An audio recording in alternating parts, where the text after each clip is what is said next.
Est-ce que nous sommes prêts aujourd'hui, bien disposés pour écouter la parole de Dieu? Nous allons commencer un thème.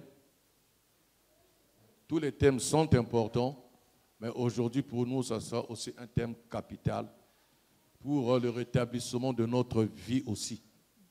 Voilà pourquoi ce qui me vient à cœur, c'est pour t'exhorter par rapport à ce thème. Si tu ne l'as pas fait, c'est que tu achètes un cahier spécialement pour ça.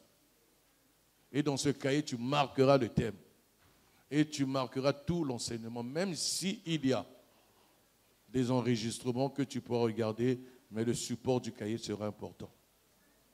Que tu aies un cahier spécialement pour ça, où tu marqueras tous les différents points et tu étudieras, parce que ça fera ta vie. Ne te dis pas que j'ai trop de cahiers, parce que tu as aussi beaucoup de paires de chaussures. Tu as aussi beaucoup de chemises, mais et aussi beaucoup de cahiers avec de différents thèmes. Je sais pourquoi, je te le dis, alléluia. Bartimée, lorsqu'il était dans la souffrance, la Bible dit, il a entendu parler de Jésus, il a crié. Mais lorsque les gens le l'ont empêché, à un moment, Jésus a demandé de l'appeler, de dire à Bartimée de venir. Mais il n'avait pas demandé à n'importe qui, il a demandé à ses apôtres. Et ses apôtres sont allés, l'ont dit, il t'appelle, et l'ont encouragé. Aujourd'hui, ceux-là que Jésus avait envoyés, c'est l'image, c'est le ministère de la parole. Donc aujourd'hui, le ministère de la parole, Jésus a envoyé de t'appeler, parce que tu cries, fils de David, aie pitié de moi. Donc il envoie le ministère de ta parole pour te parler maintenant, pour t'encourager, pour te consoler, à aller vers lui. Donc nous allons recevoir notre bien-aimé qui va nous communiquer la pensée de Dieu dans le thème auquel Dieu a mis réellement au-dedans de lui. Et je pense que ce thème aussi, tu as envie de connaître. Amen. Que Dieu vous bénisse.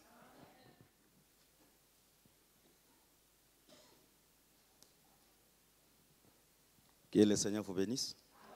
Est-ce que vous avez la joie? Que le Seigneur vous bénisse abondamment. Vraiment, je vous aime beaucoup de l'amour de Dieu. Parce que Dieu est amour. Que le Seigneur vous soit favorable. Je vois encore tout le monde. Donc, il y a quelques personnes que je ne vois pas. Mais je vois un peu tout le monde et ça me fait de la joie. Que le Seigneur vous bénisse. Prenons nos Bibles. Je crois qu'on peut nous ramener les tableaux. Prenons nos Bibles. David, tu vas souffrir si tu t'assois, c'est mieux. Donne ça à une sœur, parce que là, bien donne ça aux frères Yvon ici. Tu dois écrire. Ça va t'empêcher d'écrire. Exode, prenons nos Bibles. Exode 25, verset 1 jusqu'à 9.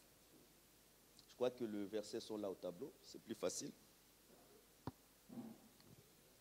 Je lis au nom de Jésus-Christ. Mais dis Amen quand même, sois gentil. L'Éternel parla à Moïse et dit, parle aux enfants d'Israël qui m'apportent une offrande, vous la recevrez pour vous de tout homme qui le fera de bon cœur. Voici ce que vous recevrez en offrande, de l'or, de l'argent et de l'airain,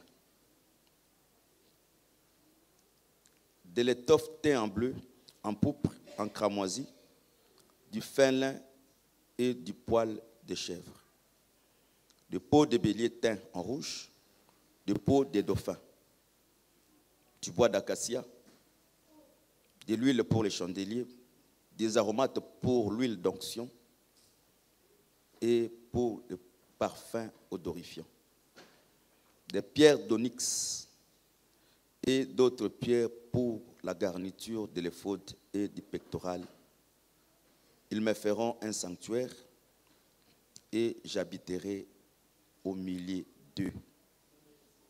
Vous ferez les tabernacles, tous ces ustensiles, d'après les modèles que je vais démontré. Romains 1, verset 20. Romains.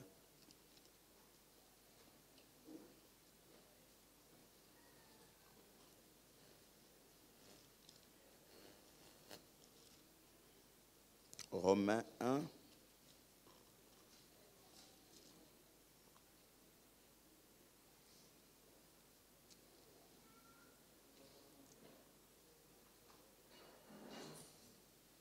En effet, les perfections invisibles de Dieu, sa puissance éternelle et sa divinité se voient comme à l'œil depuis la création du monde. Quand on les considère dans ses ouvrages, ils sont inexécuables.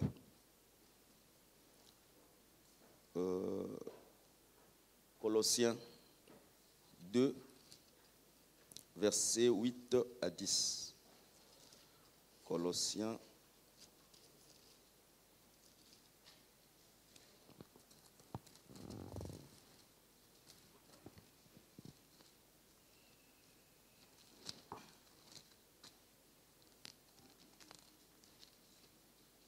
2, 8 à 10.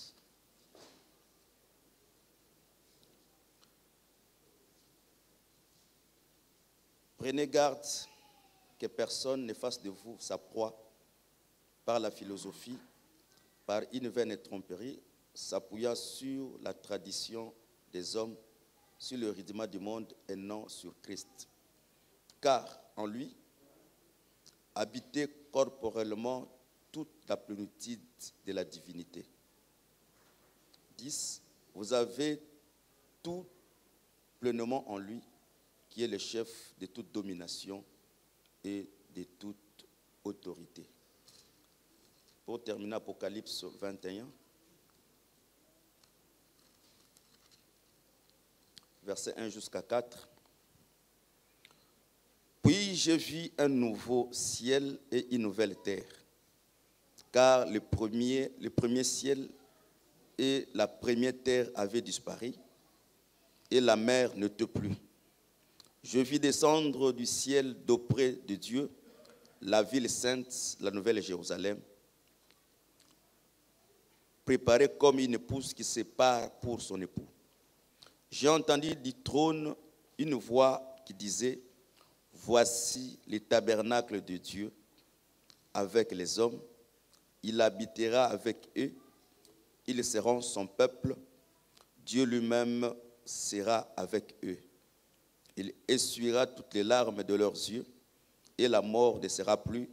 Il n'y aura plus ni deuil, ni cri, ni douleur, car les premières choses auront disparu. Que le Seigneur ajoute la bénédiction à la lecture de sa parole. Que le Seigneur vous bénisse encore. J'aime, premièrement, avant de commencer à prêcher, d'exhorter un peu une minute. La Bible dit ceci: il y avait un frère, son nom était Saoul. Il est né de tribu de Benjamin, mais cependant que le tribu de Benjamin était le plus petit tribu dans toutes les 12 tribus d'Israël. Bien que son tribu était encore plus petit, mais il est sorti encore dans les tribus de Benjamin, dans une autre encore famille le plus petit. L'Écriture dit: son père avait perdu des ânesses et il a envoyé son fils pour aller chercher les ânesses. Mais pendant qu'il partait en route, il n'a pas retrouvé les ânesses. Bon, on va consulter un prophète bien voyant qu'il est quelque part. De lui-même, il s'est dit: on ne voit pas l'homme de Dieu, même réduit. Quand il est allé voir l'homme de Dieu, déjà Dieu avait parlé au travers de Samuel que celui qui viendra, il sera roi en Israël. À la manière des hommes, Saoul n'est pas venu chercher la royauté. Mais Saoul est venu chercher les ânesses de son père qui étaient perdues. Nous croyons que aujourd'hui, dans cette culte, il y a des gens qui sont venus avec des problèmes qui sont sérieux. où par l'œil des hommes, personne ne peut donner la solution. Voilà pourquoi ils sont venus chercher la face de Dieu. Mais Dieu, dans ses calculs, Dieu aussi a un autre calcul. Parce que les voies de l'homme ne sont pas les voies de Dieu. Le pensée de l'homme est différent de la manière que Dieu est en train de penser. Cependant que Saoul ne savait pas que Dieu avait déjà un autre programme sur sa vie. Mais lui, il est aussi venu chercher autre chose. Quand il est arrivé, Dieu, par Samuel, a fait de Saoul roi. Et Samuel a dit à Saoul, ça fait 3 jours que ton père a déjà retrouvé tout ce que les brebis qui étaient perdues. Mais maintenant, ton père se préoccupe de toi. Qu'est-ce que je vais exhorter? Dieu grand, Dieu n'a pas délivré. Mais Dieu petit a accordé la vie. C'est-à-dire, naturellement, tout homme grand, il y a une portion de la faiblesse qui se trouve en lui. Même s'il est roi, même s'il est président, tout homme grand, une portion de la faiblesse est en lui, de la petitesse. Tout homme petit, une portion de la grandeur aussi est en lui. Voilà pourquoi, quand Dieu s'est fait faible, c'est à ce moment il est devenu encore plus fort. Donc je peux te dire que, tel que tu l'as, tu peux être faible par rapport aux yeux des gens, mais il y a une grandeur qui est derrière cette faiblesse. Voilà pourquoi Dieu prend des choses viles, qui n'ont pas de valeur, des choses que les gens ne peuvent pas regarder. C'est ces choses-là que Dieu donne le valeur en fait qu'il soit glorifié. Mais quand tu te vois grand, n'oublie pas, il y a une portion de la faiblesse en toi. Les hommes grands, lisez même la Bible, ce ne sont pas de grandes personnes qui les tuent. Ce sont de toutes petites personnes qui tuent des hommes grands. Que le Seigneur bénisse. Donc, dans d'autres termes, tu es venu avec une situation très difficile qui n'a pas de solution. Mais du moins, ça c'est ton programme. Tu ne peux pas venir devant la face de Dieu si Dieu ne t'attire pas vers lui. Si tu es venu ici, bien que tu es venu chercher ce que tu es venu chercher, mais le Seigneur a une autre mission dans ta vie. La mission du Seigneur, ce n'est pas seulement que tu puisses recevoir la guérison, la paix, mais la mission du Seigneur, premièrement, comme il a donné à Saoul, c'est en fait qu'il puisse te donner le royaume. Parce que si nous sommes venus ici, le plan de Dieu, c'est en fait que nous puissions recevoir le royaume. Mais tout ce que nous avons perdu, après la mort de Jésus à la croix, le 3e jour, on l'a retrouvé. L'argent, la paix, la stabilité, l'œuvre de la croix après la résurrection du Seigneur, nous avons retrouvé tout ce que nous avons perdu. Voilà pourquoi Paul dit, si Jésus n'est pas ressuscité parmi les morts, notre foi est vaine. C'est-à-dire, si nous prions avec foi en attendant que nous allons recevoir ce que Dieu va nous donner, parce que le Seigneur est mort et il est ressuscité. Le 3e jour, le jour de la résurrection, il a permis que tout ce que nous avons perdu, que nous puissions les retrouver. Voilà pourquoi quand je prie, je suis à l'aise, parce que l'œuvre de la croix est là. Le Seigneur a fait que je puisse retrouver. Mais avant que je puisse savoir que j'ai retrouvé ce que j'avais, la bonne nouvelle qu'on m'annonce aujourd'hui, c'est de recevoir le royaume du salut. Quand tu reçois le salut, tu as le tout de Dieu. Quand tu n'as pas encore reçu le salut, tout ce que tu fais, le Seigneur peut regarder de gauche à droite, peut-être ça ne lui plaît pas. Donc que le Seigneur vous bénisse. Nous allons parler sur un très long thème. Je ne sais pas si je vais le terminer ou je ne vais pas le terminer. Que le Seigneur nous aide. Le thème, c'est le tabernacle. Le tabernacle est composé premièrement de 3 parties. Le parvis, les lieux saints et les lieux très saints. De la même manière, l'homme est tripartite. L'homme est composé de la chair, de l'esprit et de l'âme. Mais souvent, l'homme est composé de la chair et de l'esprit. Parce que l'âme, c'est comme si, avec la chair, elle est ensemble. Ça, c'est le tabernacle par rapport à Moïse. Par rapport à Paul, le tabernacle a 2 parties. Le parvis et les sanctuaires. Parce que la voile ici, à la croix, la voile était déchirée. Les liens saints et les liens très saints est devenu une seule chose.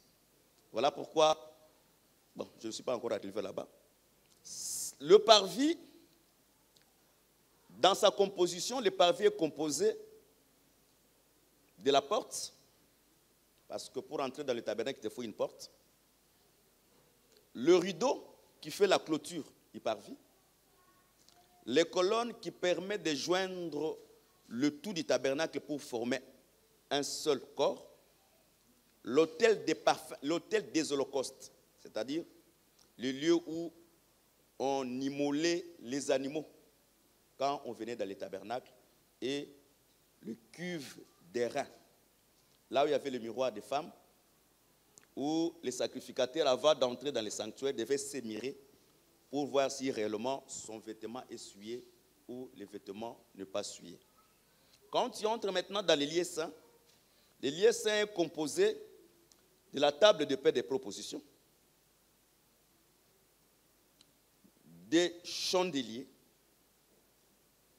et de l'autel de parfum, c'est-à-dire les lieux où les sacrificateurs mettaient de l'encens avant d'entrer dans les lieux très saints.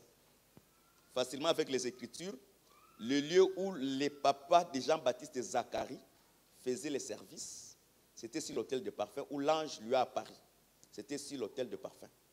Et il y a ce que nous appelons les dernières parties, qui est les lieux très saints, qui étaient composés de l'arche de l'Alliance. Et il y avait un rideau qui séparait les lieux saints et les lieux très saints, où les sacrificateurs, les souverains, ici pas les sacrificateurs, les souverains sacrificateurs entraient une seule fois par année. C'était un peu tout ça, c'est ce que nous allons étudier pendant plusieurs jours. Je rentre un peu ici. Dans chaque étape, ça ce sont les instruments majeurs. Ici encore, sur les colonnes, sur l'autel, l'autel encore a ses propres ustensiles.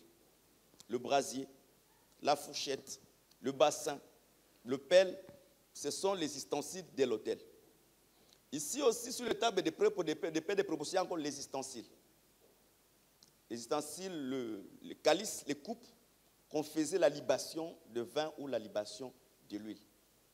Sur les chandeliers, il y avait la mouchette qui permettait, quand là où on allumait les chandeliers étaient essuyés, on prenait la mouchette pour essuyer, afin que même les lampes à pétrole ici, le chauffage en pétrole, des fois, ça bouge et tu essaies un peu de nettoyer pour que ça puisse mieux produire la lumière. Donc il y avait ce qu'on appelait la mouchette.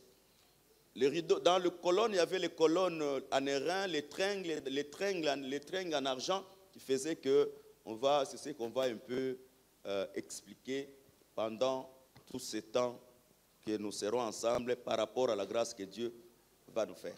Que le Seigneur, je crois que j'ai donné un peu la composition de tout ce que nous allons étudier dans peu de temps. Mais on ne va pas commencer ici, parce que si on commence ici, ça sera... Premièrement, on prend le verset, Exode 25, verset 1.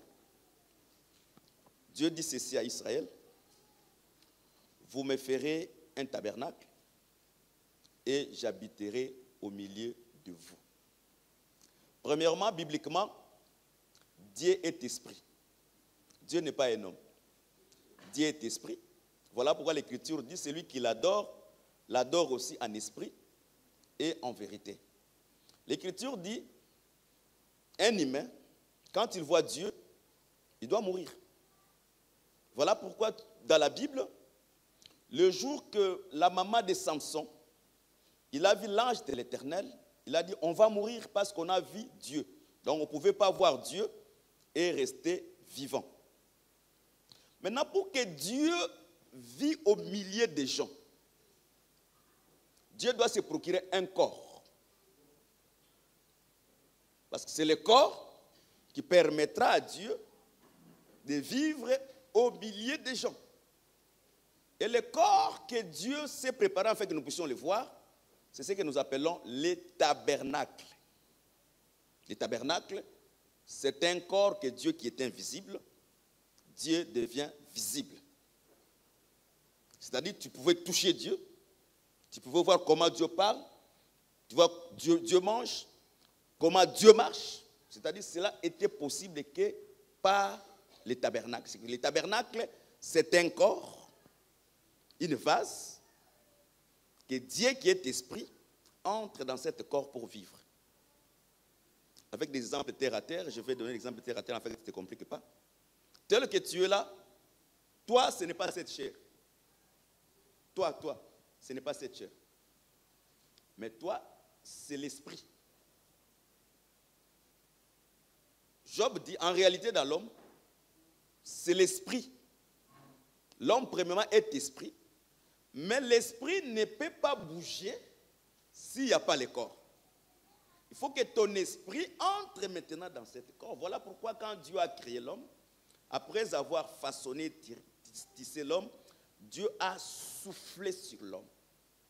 Quand Dieu a soufflé sur l'homme, la Bible dit il est devenu un âme vivante. C'est maintenant, l'homme pouvait bouger, l'homme pouvait parler. C'est-à-dire, l'homme sans l'esprit de Dieu, ce n'est pas un homme. Alors, dans la pensée de Dieu, qu'est-ce que cela veut dire? Tous les gens qui passent ici, selon Dieu, ce ne sont pas des hommes. Parce que pour être un homme, une âme vivante, il faut que Dieu souffle son esprit en toi. Voilà pourquoi quand Dieu a créé, il a soufflé. Et comme la création a échoué au travers d'Adam, Dieu a repris la création au travers les seigneurs. Voilà pourquoi les seigneurs, après avoir enseigné les apôtres avant de partir, il a dit, il a soufflé sur les disciples et il a dit, recevez le Saint-Esprit. Donc, dans d'autres termes, il a repris la création au travers les apôtres, pour que les apôtres deviennent les âmes vivantes. Que le Seigneur bénisse. C'est-à-dire, celui qui n'a pas l'Esprit de Dieu, même s'il marche, même s'il est beau, même s'il est grand selon les hommes, pour Dieu, il ne compte pas. Même quand Dieu écrit la parole de Dieu, Dieu écrit ceci, Paul dit ceci. La sagesse que nous prêchons, nous les prêchons parmi les parfaits. C'est si tu n'es pas parfait, même si tu es ici, tu t'es réveillé très tôt pour venir prier, dans le calcul de Dieu, tu es absent. Parce que Dieu, quand il compte les gens, Dieu ne compte pas les femmes, Dieu compte que les hommes. Les hommes que nous parlons que Dieu ne compte, les femmes que Dieu ne compte pas, ce n'est pas les femmes qui ont mis la foulard sur la tête. Mais les femmes que Dieu ne compte pas, ce sont des hommes charnels. Parce que la femme, c'est la chair qui est l'être faible de l'homme, la partie la plus faible de l'homme. Voilà pourquoi nous disons chaque fois, Abraham, quand il voulait offrir les sacrifices à Dieu pour donner Isaac, si Abraham avait informé à sa femme aurait refusé. Parce que la femme aimait plus son fils unique. Imaginez, elle a eu cet enfant dans un âge avancé. Et dire encore, c'est Dieu qui t'a dit de lui donner. Ah, mais ça serait un scandale. Voilà pourquoi nous conseillons à tout le monde, quand tu veux offrir à Dieu, ne dis pas à ta femme. La femme que nous parlons, ce ne sont pas les sœurs qui sont ici. Si tu veux servir Dieu, n'informe pas à la chair. Parce que la femme, c'est la chair. La chair va réveiller les factures même qui sont passées depuis 15 ans.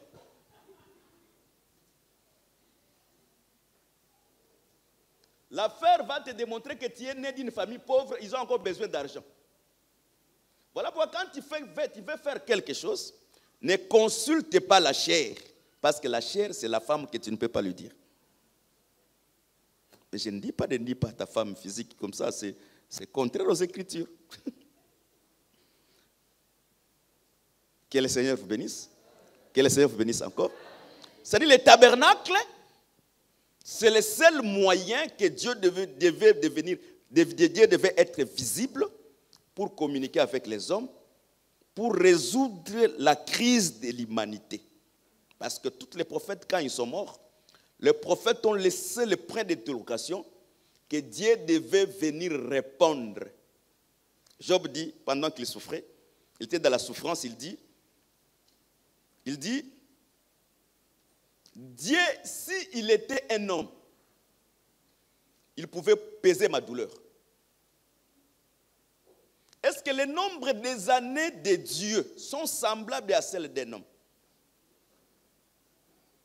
C'est-à-dire, pour que la situation de Job soit résolue, il faut que Dieu devienne un homme. À ce moment, Dieu en étant un homme, il pouvait peser la douleur de Job. Si Dieu est toujours esprit, Dieu ne pèsera pas la douleur de l'homme. Voilà pourquoi Dieu est venu sous forme de tabernacle pour répondre à la question de Job, pour souffrir aussi comme étant un homme. Parce que quand Dieu souffrira comme étant un homme, Dieu aura maintenant la capacité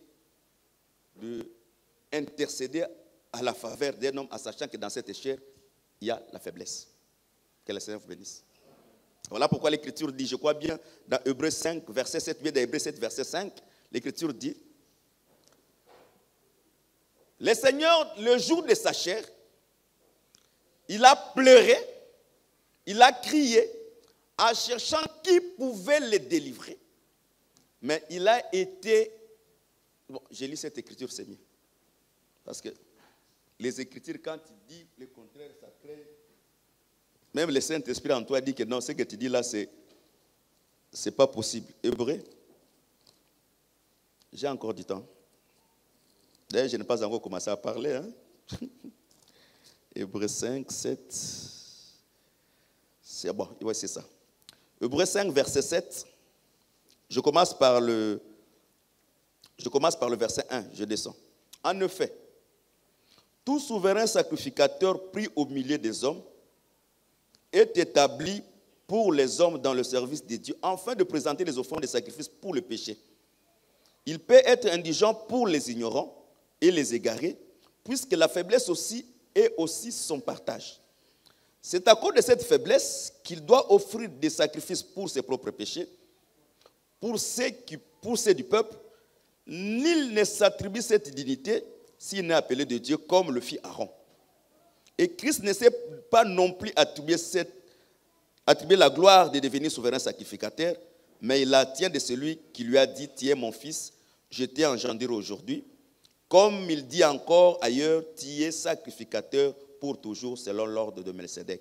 Celui qui, dans le jour de sa chair, ayant présenté avec des grands cris et avec des larmes de prière, des supplications, à celui qui pouvait la sauver de la mort, et ayant été exaucé à cause de la piété, a appris, bien qu'il fît fils obéissant par les choses qu'il allait souffrir, et qui, après avoir été élevé à la perfection, il est devenu pour tous ceux qui lui obéissaient l'auteur d'un salut éternel, Dieu l'ayant déclaré souverain sacrificateur selon l'ordre de Melchizedek. C'est-à-dire, Dieu en étant esprit, Dieu ne peut pas sentir la douleur.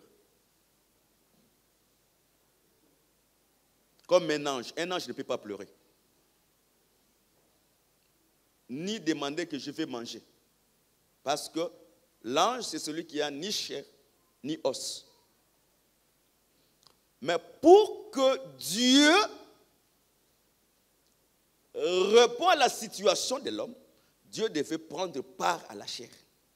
C'est cette chair-là que nous appelons les tabernacles, c'est-à-dire Dieu devient homme, marcher au milieu des hommes, souffrir ensemble avec les hommes, pleurer aussi comme les hommes pleuraient.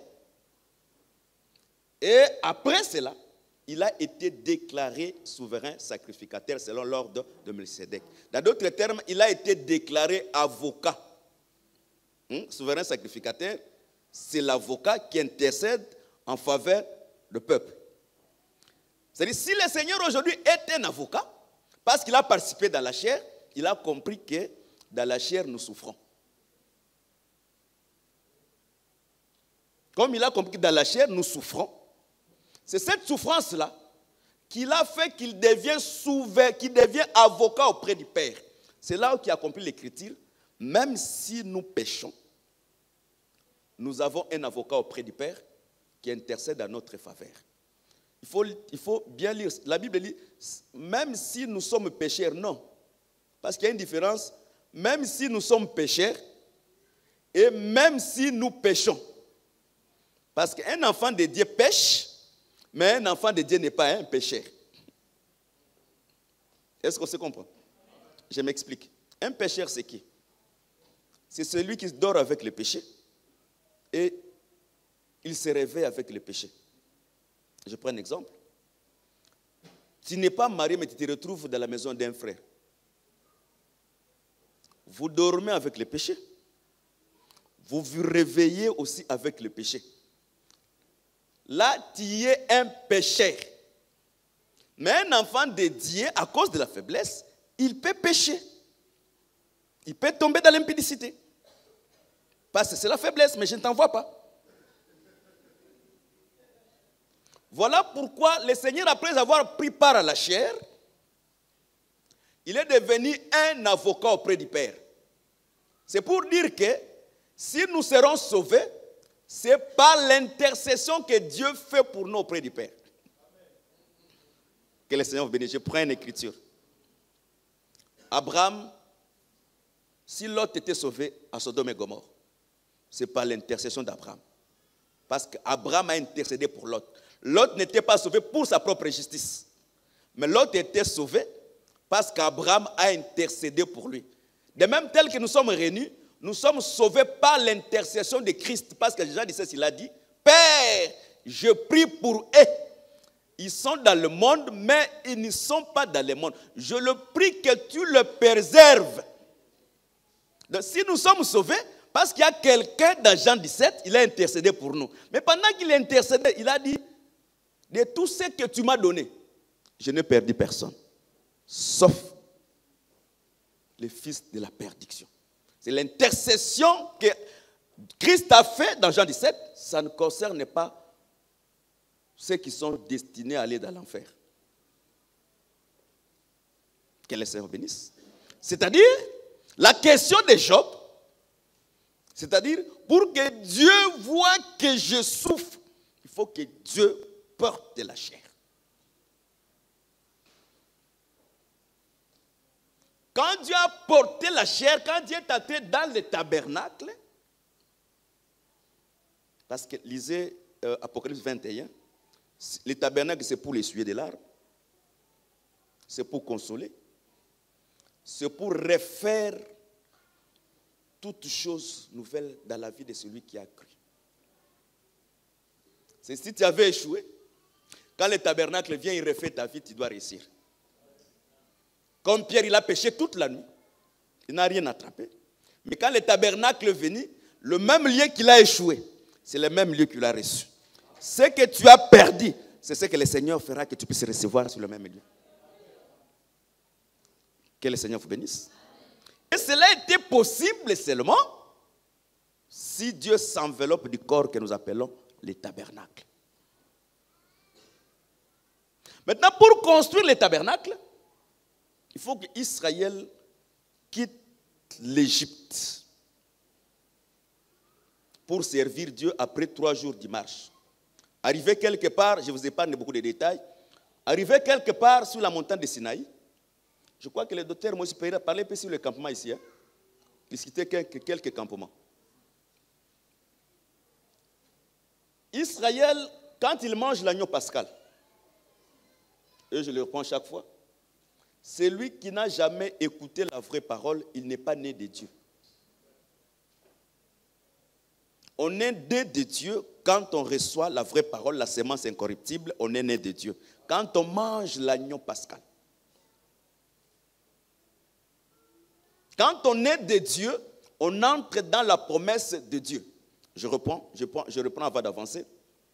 Dieu a dit à Moïse d'immoler l'agneau. La mort de l'agneau, c'est la mort des premiers-nés depuis le pharaon jusqu'aux animaux. Or, Genèse 49, quand il nous explique le premier-né, il dit, le premier-né c'est la force, la vigueur. C'est-à-dire, si le premier-né de Pharaon meurt, le Pharaon perd sa vigueur et le Pharaon perd sa force. Bien qu'il est vivant, mais il a déjà perdu la vigueur et il a perdu la force. Or, la Bible dit dans 1 Corinthiens 5, Christ est notre Pâque. Donc, dans d'autres termes, Christ est notre Pâque. Quand il est immolé à la croix, le Pharaon qui est l'image du diable, il a perdu la force et il a perdu la vigueur. Tel que le diable il est aujourd'hui, il a déjà perdu la force à la croix parce que l'agneau a été immolé à la croix. Donc tout ce qu'il fait ici dans la vie, c'est les intimidations. Mais la bataille, il a déjà perdu cela. Est-ce que moi, j'ai déjà été au village? Vous avez été au village une seule fois? Moi, j'étais au village déjà une seule fois. Vous savez, le boa, quand il avale une chèvre, il ne peut plus attaquer. Mais quand il va faire des mouvements, quand il le voit, il ramasse, mais il ne peut plus bouger. Le diable, aujourd'hui, il ne fait qu'intimider. Il faut marcher avec la foi pour croire que le diable a perdu les batailles. Tout ce que le diable fait aujourd'hui, la maladie, l'échec, la pauvreté, le célibat, la stérilité, le diable a déjà perdu cela. Vous savez, je prends un peu quelque chose, j'ai prêché aujourd'hui à Saint-Denis, après je vais raccorder pour rentrer. Je prie une écriture aujourd'hui sur Philippiens 3, versets 20 à 21. L'écriture dit, le Seigneur veut prendre notre corps d'humiliation pour le transformer au corps de la gloire. Est-ce que vous comprenez? Je répète.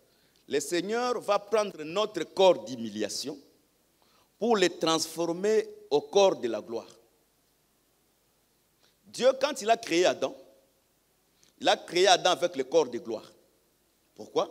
Parce que Dieu a dit à Adam, dominer, arsigiti. Adam, dans les jardins, il dominait sur tout. Mais comme le péché a vécu Adam, les péchés ont humilié Adam. C'est-à-dire, depuis les jours-là, que le péché a pris le dessus sur Adam, nous tous portons ce corps, c'est un corps d'humiliation. Le corps ici, c'est le corps d'humiliation. Même si tu fais des heures du temps sur le miroir, en train de mettre les tilets, en train de mettre les histoires, en train de regarder les rouges en lèvres, en train de se faire belle ou de faire beau, le corps que tu arranges ici, selon Dieu, c'est le corps d'humiliation. Pourquoi on appelle le corps d'humiliation? Parce que l'homme qui avait l'autorité sur le péché, aujourd'hui le péché commence à dominer sur l'homme. Parce que quand quelqu'un domine sur toi, il t'humilie. C'est-à-dire quand le péché domine sur toi, le péché est en train de t'humilier. Mais pourtant, au commencement, c'est l'homme qui avait l'autorité sur toutes les choses. Voilà pourquoi, même si tu marches comme ça, Dieu, quand il regarde ça, c'est le corps de l'humiliation. Le corps d'humiliation, tu es humilié. Tu es humilié, pourquoi? Parce que l'impudicité t'humilie. La pauvreté t'humilie. La stérilité t'humilie. Tous les péchés t'humilient. Or, l'homme, Dieu a envoyé l'évangile pour que nous puissions porter le corps de la gloire, afin que nous puissions avoir le pouvoir sur le péché, le pouvoir sur la stérilité, le pouvoir sur les maladies. La personne peut avoir seulement cette autorité, c'est aujourd'hui par l'obéissance de la parole de Dieu. Parce que l'Écriture dit, quand tu obéis à la parole, tu seras la tête et non la queue. Quand tu obéis à la parole, je te donnerai la supériorité. C'est-à-dire, le corps que nous portons ici, c'est inutile, c'est le corps de l'humiliation. Il faut donner plus la valeur à l'évangile, parce que c'est l'évangile qui va nous revêtir le corps de gloire. Quand je viens à l'église, je ne viens pas. Corps d'humiliation. Tu es dans la maison, ton mari te tape, corps d'humiliation. Tu es là au travail, on te chasse, corps d'humiliation. Il faut que le corps d'humiliation, revête le corps de gloire. Ce n'est plus l'impudicité, c'est toi qui humilies le péché. C'est toi qui humilies l'argent. Quand tu lises l'argent, tu humilies l'argent. Mais toi, c'est l'argent qui t'humilie. Avançons. Que le Seigneur vous bénisse. C'est-à-dire, Israël qui devait sortir maintenant de l'Égypte pour construire maintenant le tabernacle, et Dieu devait demander de l'or, l'argent, le bois, le pot de chèvre, les rideaux. C'est-à-dire, les enfants d'Israël, parce que la Bible dit, la divinité, on le voit au travers la nature, au travers la création. La divinité se voit à l'œil, dit au travers la création. C'est-à-dire, même quand je marche, quand je vois mon frère, je comprends ça, c'est une portion de la divinité. Parce que la divinité, nous le voyons au travers la création. Quand je vois même un arbre, je comprends, l'arbre, c'est une portion de la divinité. Parce que je vois Dieu au travers de ses œuvres. Même si je vois un poisson, je comprends que c'est une portion de la divinité parce que c'est l'œuvre de Dieu. Voilà pourquoi dans les tabernacles, on a demandé les peaux des dauphins qui représentent les poissons. On a demandé les colonnes qui représentent le bois. On a demandé de l'or, on a demandé de l'argent, on a demandé les animaux. Donc, c'est-à-dire, ça représentait une portion de la divinité. Donc, dans d'autres termes, quand on regardait les enfants d'Israël, on voyait peut-être Ribin. Mais quand Jacob lui-même regarde Ribin, il dit, toi, tu es un vent. Vous savez, il y a d'autres noms que vous vous donnez, vous surtout nous les Congolais. Tu vas regarder, c'est lui la chaussure, là où il y a le port, là-bas, c'est où? Roche, chez vous, là-bas, chez où? Non, là-bas, chez vous, là. Dans votre pays, là-bas, là, chez vous. À Pont-Noir. Moi, c'est les chaussures de Pont-Noir. Mais tu n'es pas la chaussure, tu es un homme. Mais quand on te regarde comme ça, oh, c'est les chaussures de Pont-Noir. Oh, c'est la clé de Brazzaville. Mais ce sont les noms que... C'est-à-dire, quand Dieu regarde Rubin, quand Jacob regarde Rubin, il dit, Rubin, tu es un vent. Quand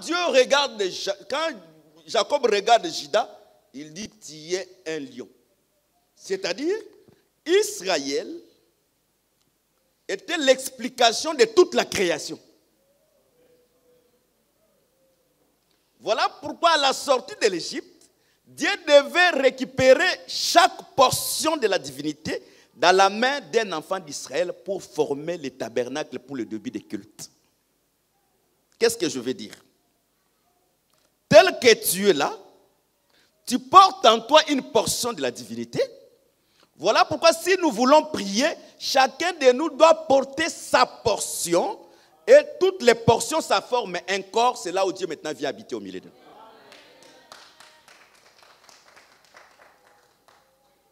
C'est comme le pasteur Armand. Il peut être un autel. Toi, tu peux être une fourchette. Toi, tu peux être un autel de parfum. Donc, chacun porte un ustensile. Et quand nous sommes réunis, nous formons le tabernacle là où il y a les cultes. Voilà pourquoi cette église, si nous ne sommes pas, il n'y a pas aussi Dieu. La salle ici, ce n'est pas l'église. La salle ici, c'est le lieu de réunion. L'église, c'est toi et moi, nous formons ensemble. Dans chaque portion de la divinité qui se trouve en nous, nous formons ce que nous appelons les tabernacles pour faire le culte à Dieu. Facilement après cette culte, les occultistes peuvent se réunir ici.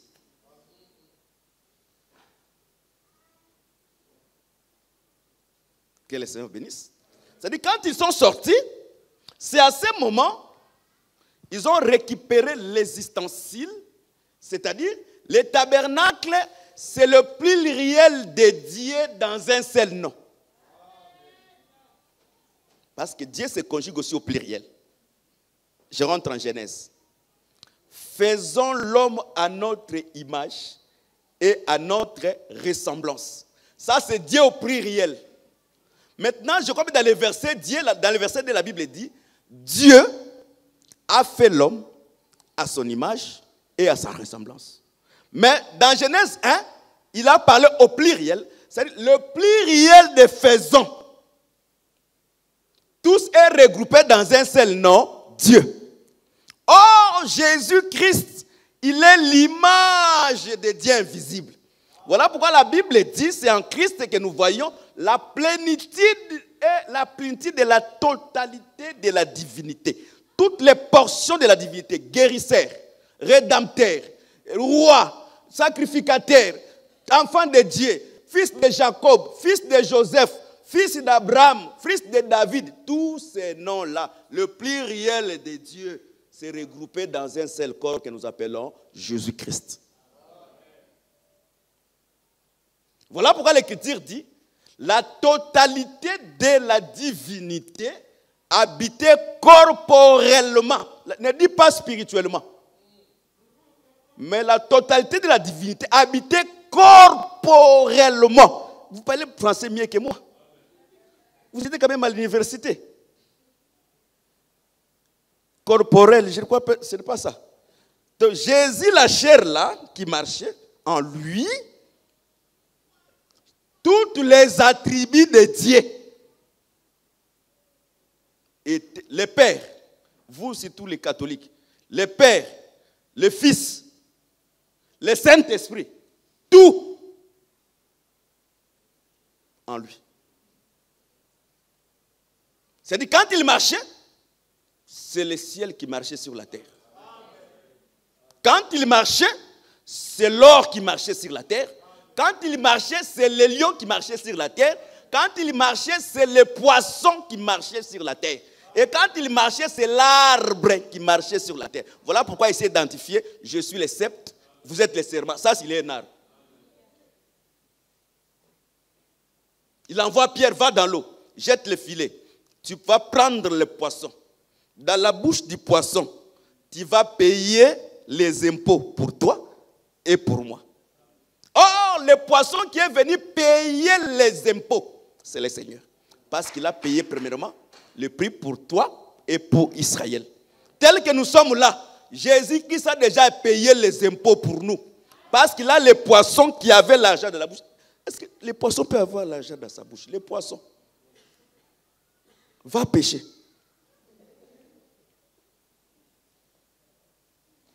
Même va dans les villages des passeurs rarement, comme les Bengales aiment beaucoup pêcher, s'il va trouver les poissons.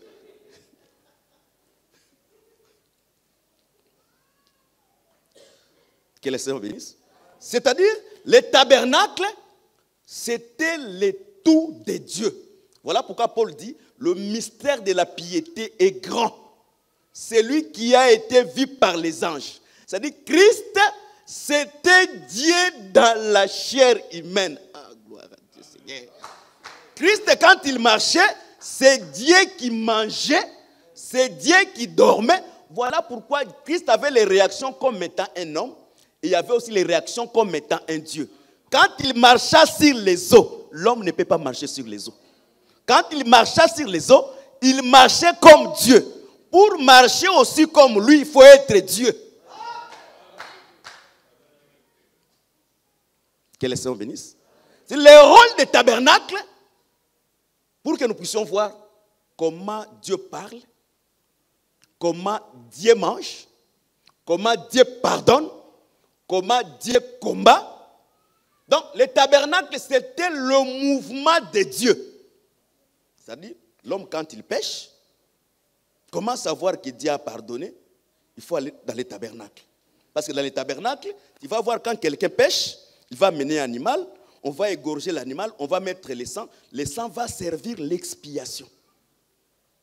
C'est-à-dire, le tabernacle, c'était un modèle pour les gens qui voulaient suivre Dieu.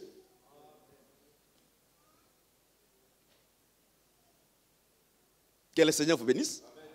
Voilà pourquoi Paul dit dans Colossiens ici, la totalité de la divinité.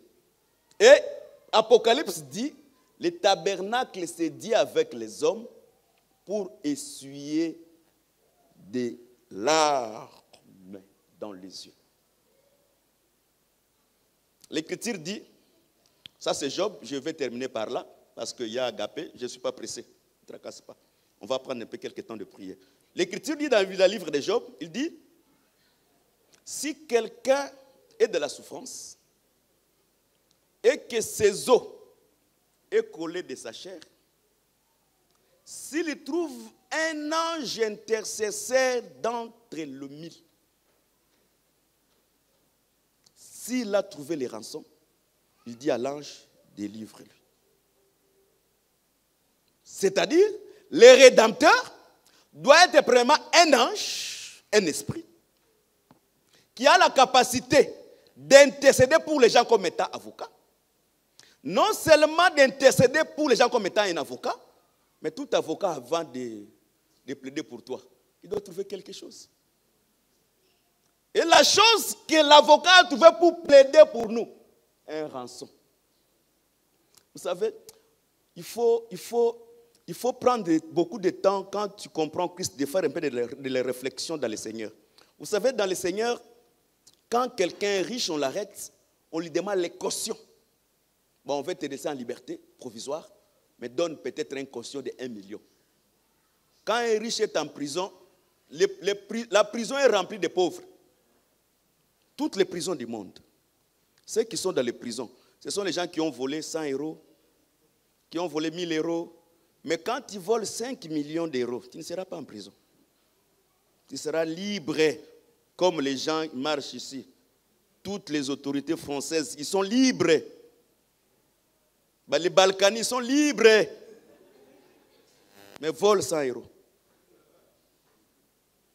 Pourquoi? Parce qu'il n'a pas quelqu'un pour payer les rançons. Mais nous, le Seigneur nous a fait grâce. Il a payé un rançon, le prix de son sang. C'est ça notre richesse. Voilà pourquoi, comme il y a les rançons, le prix qu'il a payé à la croix, la délivrance est réelle pour nous, les rétablissements. Même si je souffre, il y a quelqu'un qui a payé un rançon afin que je puisse recevoir la santé. Même si je manque, mais il y a quelqu'un qui a payé une rançon afin que je sois dans la paix. Et serait été possible seulement si Dieu prend le corps des tabernacles. Voilà pourquoi Israël veillait sur les tabernacles, parce que les tabernacles c'était Dieu au milieu de son peuple. Or, les tabernacles aujourd'hui, ce n'est plus ce tabernacle physique. Les tabernacles aujourd'hui, c'est la parole faite chair. La parole que nous sommes en train de prêcher, c'est l'homme Dieu fait chair. C'est-à-dire, les tabernacles aujourd'hui, c'est la parole qui reste notre modèle. Voilà pourquoi, même s'il y a le plaie en Israël, la solution, c'était les tabernacles. Parce que dans les tabernacles, il y a l'autel des parfums, il y a le pain, il y a tout, il y a l'alliance, l'arche de l'alliance qui était symbole de l'alliance entre Dieu et l'homme. Voilà pourquoi la Bible dit Jésus-Christ est homme. Il ne dit pas que Jésus-Christ est Dieu. Jésus-Christ est homme. Voilà pourquoi je prêche, je vais terminer, je prêche comme ça. Les vrais tabernacles de Dieu. Le tabernacle des hommes, il est comme ça. C'est ça que Moïse a construit dans le désert. Mais le tabernacle de Dieu, il est comme ça. Ça, c'est le parvis, lié saint et lié très saint. Le tabernacle de Dieu, il est comme ça. Parce que ça, c'est le ciel. Et ça, c'est la terre. Dieu, comme prophète, il descend vers les hommes pour apporter ainsi dit le Seigneur. Est-ce qu'on se comprend? Dieu comme prophète, parce qu'un prophète, il vient avec ainsi dit le Seigneur. Donc, dans d'autres termes, les prophètes, c'est Dieu fait homme pour apporter la parole de Dieu chez les hommes. Il doit être semblable aux hommes. Maintenant, Dieu qui a perdu l'homme qui a fait la chute de haut en bas, l'homme, maintenant, Dieu doit faire encore un mouvement retour. Le mouvement de retour maintenant, c'est l'homme pour devenir Dieu. Or, l'homme pour devenir Dieu, c'est le sacrificateur. C'est-à-dire, les sacrificateurs et les prophètes font deux mouvements différents. Les prophètes amènent l'ainsi dit le Seigneur, mais les sacrificateurs amènent les hommes vers Dieu. Parce que les sacrificateurs, quand ils montent ici, ils montent avec le peuple sur les épaules et ils montent avec le peuple sur la poitrine. Voilà pourquoi le Seigneur, comme souverain sacrificateur, quand il est parti dans le ciel, il est parti aussi avec nous parce que notre vie est cachée en Christ, Christ en Dieu, dans les lieux élevés. Or, le mouvement le plus difficile, c'est de quitter de la terre pour aller vers le ciel. Quand tu veux descendre dans la vie, tu vas descendre très vite. Même si tu étais millionnaire, pour devenir pauvre, c'est très facile. La sanctification de 20 ans, tu peux le perdre d'un seul jour et tu deviens un vrai pécheur pour ne pas récupérer cette sanctification. Mais pour atteindre la sanctification de 20 ans, c'est une situation très difficile. Il est facile que celui qui craignait Dieu puisse devenir pécheur. Et plus pécheur encore que les pécheurs. Mais il est plus difficile d'un païen d'abandonner les péchés et de devenir un enfant de Dieu. Et cela a été possible seulement par les souverains sacrificateurs. Parce que les souverains sacrificateurs, quand ils montent avec le peuple, ils montent avec les rançons qui est le sang. Dieu, au lieu de voir les hommes, Dieu voit le sang. Or, quand Dieu voit le sang, derrière le sang, nous sommes cachés. Je prends une écriture. Isaac veut bénir Ésaü. Mais pendant qu'il faisait le projet pour bénir Ésaü, sa femme était à côté de lui. Elle a entendu. Quand Ésaü est parti, vraiment le papa a dit, Ésaü vient, c'est-à-dire la père du père pour bénir son fils. Quand Ésaü est parti, la maman aussi a dit, mon fils Jacob vient, mais la maman n'a pas la bénédiction. Il fait l'appel, mais celui qui va bénir, c'est le père. C'est ce qui complique beaucoup de gens, même les faux chrétiens, les gens qui sont dans la fausse doctrine. Qu'est-ce qu'ils disent? Dieu lui-même, il a dit, allez baptiser les hommes au nom du Père, du Fils et du Saint-Esprit. Mais vous, maintenant, les apôtres ont dit, baptisez au nom de Jésus. Mais les apôtres, c'est les mères. Dieu lui-même, c'est le Père. Parce que la maman, le Père, quand il dit, le Père, c'est le précepte. Même dans la maison, le Père est toujours dire. Mais qui explique la pensée du Père, c'est la mère. Parce que la maman dit maintenant aux enfants, non, si votre père est en colère, c'est parce que vous avez fait ça. Si vous faites ça, la colère de votre père va terminer. C'est pour dire que le père s'est fâché, mais la maman a pris la colère du père, il l'a réduit à la compréhension. C'est-à-dire, la mère qui sont les apôtres ont pris ce que Dieu a dit en rouleau, ils ont réduit dans les détails afin que nous puissions comprendre. Que le Seigneur vous bénisse. La maman maintenant va dire, viens, mon fils. Et la maman dit, le fils dit, non, mais papa saura que c'est moi. Lui dit, non, que cette malédiction tombe sur moi. Or, il y a une maman qui a accepté que la malédiction tombe sur lui. Parce que la Bible dit, il a été maudit à la croix à cause de nous. S'il a été maudit, il a été maudit afin que nous participons à la bénédiction d'Abraham. Si nous sommes bénis aujourd'hui, parce que quelqu'un a accepté la malédiction. Que le Seigneur vous bénisse. Et maintenant, le père, il a mangé. Il dit non, avant que je bénisse, viens, mon fils, parle un peu. Il dit, la voix que j'écoute ici, c'est la voix de Jacob.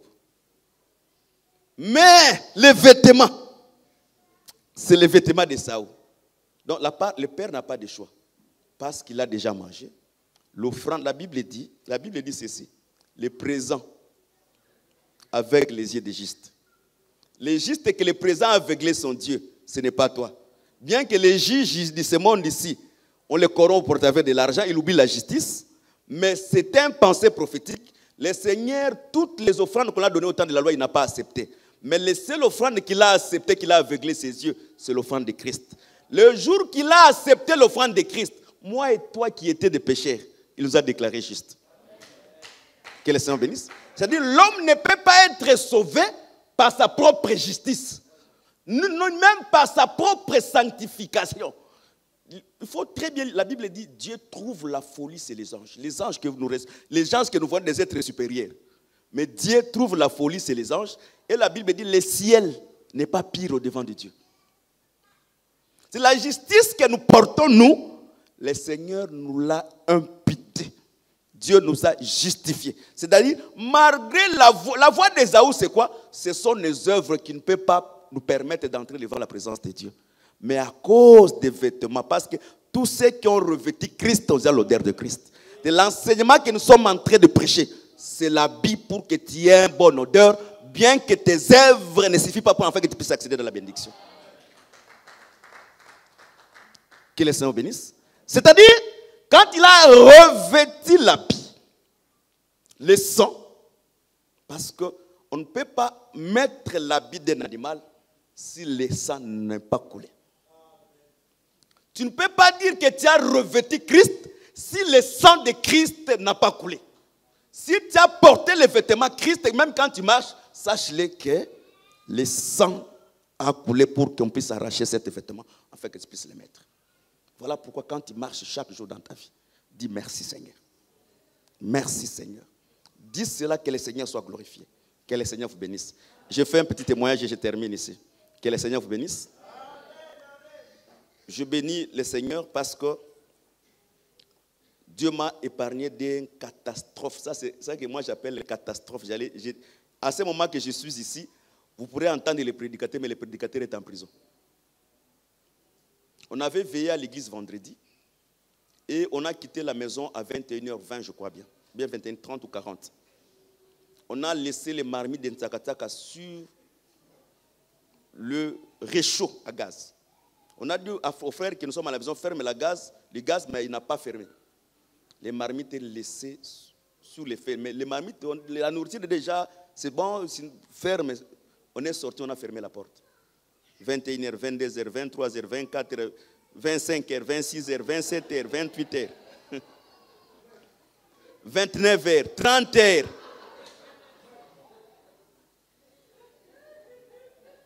On est revenu le matin. La maison était pleine de fumée. C'est de l'huile seulement qui continuait à travailler. Les pondus étaient calcinés.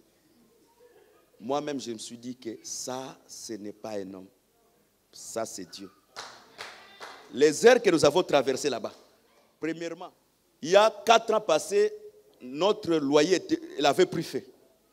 Et si l'autre prend encore feu, quand il a pris feu, ne sois pas jaloux de moi. On nous avait dédommagé quelque chose, mais je ne vais pas dire les montants. C'est-à-dire, si la maison a pris encore le feu, premièrement, comme c'est la deuxième fois, on dirait que peut-être on le fait exprès. Le bailleur aura raison. À ce moment, la maison brûlait dans une zone pavillonnaire. Derrière, il y a l'usine de cristal. Là, je rentre en Afrique et je remets mon nom de João. Et je ne reviendrai plus ici. Donc, le Seigneur m'a gardé. Et le Seigneur nous a sauvés. Je comprends. Tous les efforts que nous faisons pour nous protéger, c'est inutile. Si le Seigneur ne te garde pas, tu ne feras rien. Que le Seigneur vous bénisse. Je ne vais pas prendre beaucoup de temps. On va prier, on aura des temps, pas aujourd'hui parce qu'il y a l'agapé. Donc je me limite ici. Tu vas fermer tes yeux. Je vais faire une courte prière pour tout le monde. Seigneur, nous avons parlé de ta part. Nous voulons que toi-même qui donnes la force, que nous puissions mettre la parole de Dieu en pratique. Que cette parole produise le miracle. Celui qui est venu malade, même si quelqu'un a la folie comme le fou de Gadara, Mais le Seigneur, comme étant la parole, avait la capacité de dompter l'homme parce qu'il connaît la formule qu'il a formé l'homme. Que cette personne soit domptée par la puissance de la parole de Dieu. Ceux qui sont sous l'emprise du malin, la Bible dit dans leur détresse, ils criaient à Dieu, Dieu envoie sa parole et cette parole les délivrera. Que le Seigneur délivre ceux qui sont sous l'emprise du malin, ceux qui sont stériles. L'écriture soit accomplie, qu'en Israël n'aura pas de femmes stériles, celles qui avortent.